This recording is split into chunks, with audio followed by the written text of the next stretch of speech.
Senator Higdon. Jimmy? Thank you, Tom.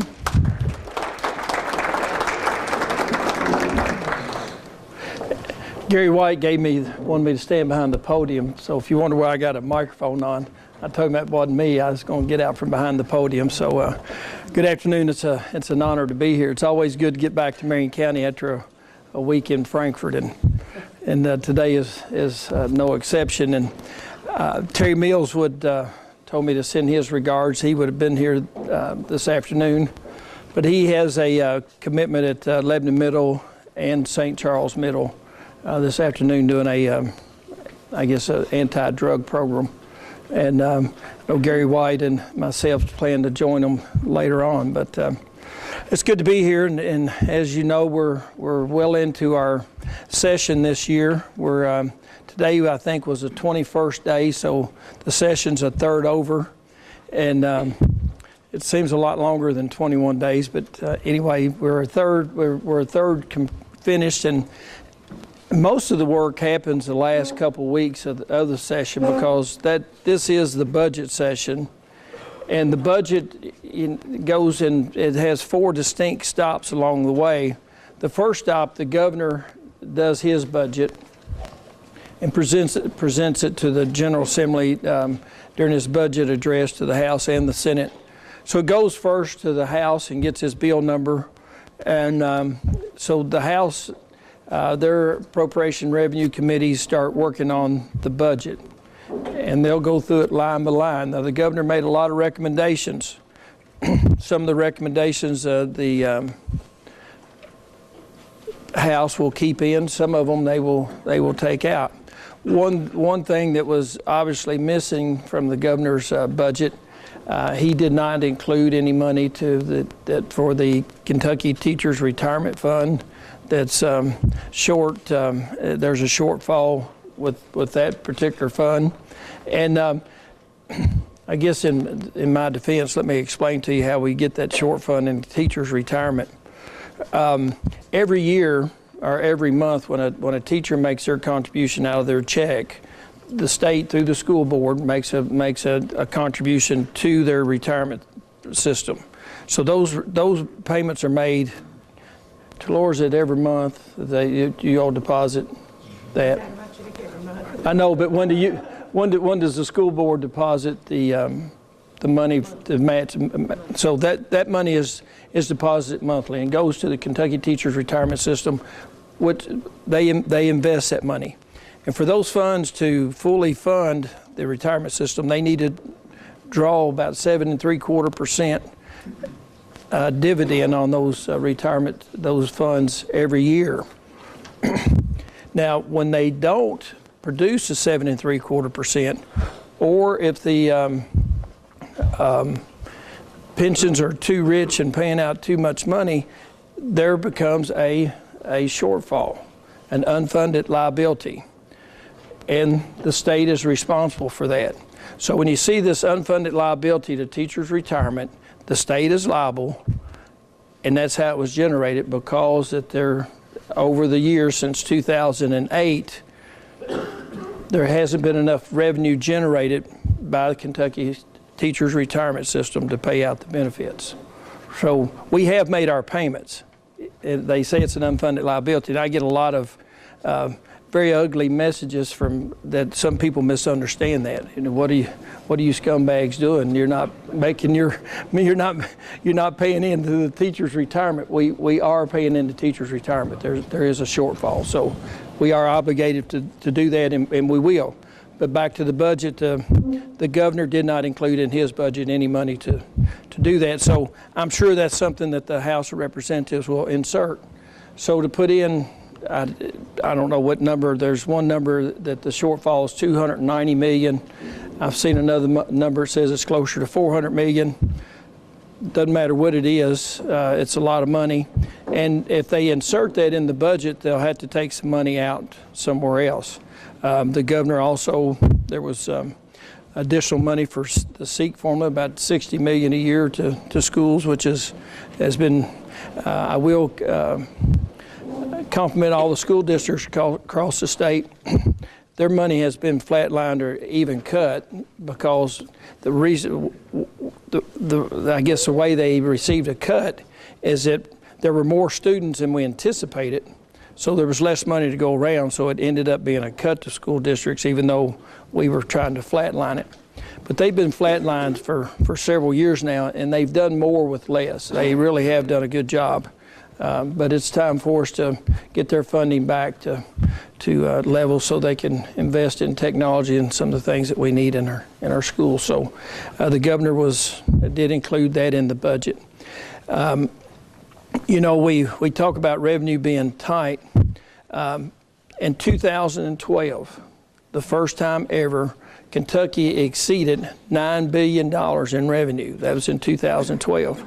And we anticipate by 2016 that revenue will exceed $10 billion. So we've picked up in 4 years, we picked up $1 billion worth of revenue. So our revenues are growing. Unfortunately, our expenses and the wants and needs are growing much faster than revenues. So when we do the budget, it's just like you do your budget at home, there has to be some painful decisions. We can't do everything that everybody wants. So we have to make some, there's just simply not enough money to go around. You know, if you have a shortfall, there's only several ways you can get the money. One, to be raise taxes, and there's definitely not a mood in across the Commonwealth to raise taxes. I think everybody is paying this all the taxes that they can afford at this particular time. And the other way you get money is simply to take it from somebody else or to cut expenses to be more efficient. And that's one of the things that we're certainly trying to do in state government. And that's one of my goals, is to try to make government more efficient. It's a very slow process, but it is a process that we need to go through. So anyway, the budget, like I said, over the next 2 years, it's close to a $20 billion budget, and there's a lot of spending. The last time I talked to you about, 2 years ago, last year, 2 years ago when we did the budget, 85% of our revenue, 85% of the money spent in the Commonwealth, or 85% of our expenditures, was spent to educate, medicate, and incarcerate the citizens of the Commonwealth. That percentage now, this time, is up to 88%. 88% of our budget is spent to medicate, educate, and incarcerate the citizens of the Commonwealth. So we have some shortfalls this year, and we're making cuts, but it only leaves us, if you exclude those three branches, those three things, it only leaves us 12% of the budget to make cuts with, and so they get pretty severe. So in that 12% that's left, there's a 2.5% across the board cut again to those departments, and some of them have been cut as much as 40% over the last several years. So we have made some cuts, but Medicaid continues to grow. It's one of those things that we have absolutely no control over the growth of Medicaid. Because with Medicaid, if you qualify, you qualify. We have to put them on the Medicaid rolls, and right now we have about 830,000 Kentuckians on Medicaid, and with projected through the Affordable Care Act another 200,000 and that's down from a little bit from the original estimates. About 350,000 people would join the Medicaid rolls, but even with the 200,000. That still puts us up to about 1 in 4 Kentuckians be eligible for Medicaid, and so that's a big strain on the purse strings of the Commonwealth. Now, these new Medicaid recipients that are coming on board right now, the federal government is paying 100% of the cost of those people that are coming on Medicaid right now. In 3 years. We had to start paying 10% of that cost in 3 years. right now, normal Medicaid, those that are on Medicaid that are, I think it's 68% of the poverty level or less, we're paying 70% of their bill. And one of the things that's costing us more money right now is people are hearing about the Affordable Care Act. Probably many of you all got a postcard yesterday in the mail. I did. I got a postcard in the mail about the Affordable Care Act. I want to know if I wanted to sign up for it. Tell me where to go to sign up. I don't know if any of you all got that or not too. So there is still a push to sign people up. And what happens if they sign somebody up that's in that original covered Medicaid by the federal government under the 68%? The federal government doesn't pick them up 100%. They only pick up 70% if they're in that lower category. So we're getting a lot more people on Medicaid that the state has to pay the 30% match on.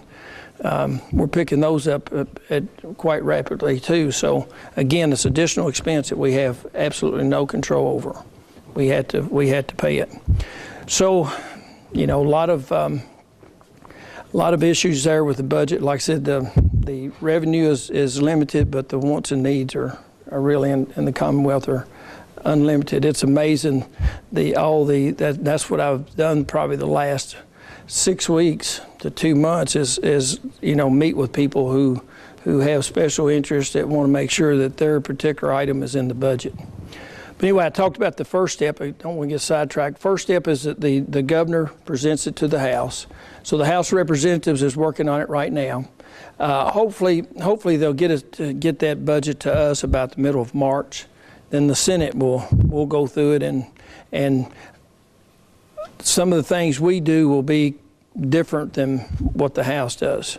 So when we get finished, we send it back to the House, and so that's the third step, us sending it back to the House. And the fourth step is a group from the House and a group from the Senate get together and come up with a compromise budget. Then we send it to the governor, who has line item veto, and he can veto anything that he wants in that budget. So and we can also override his veto.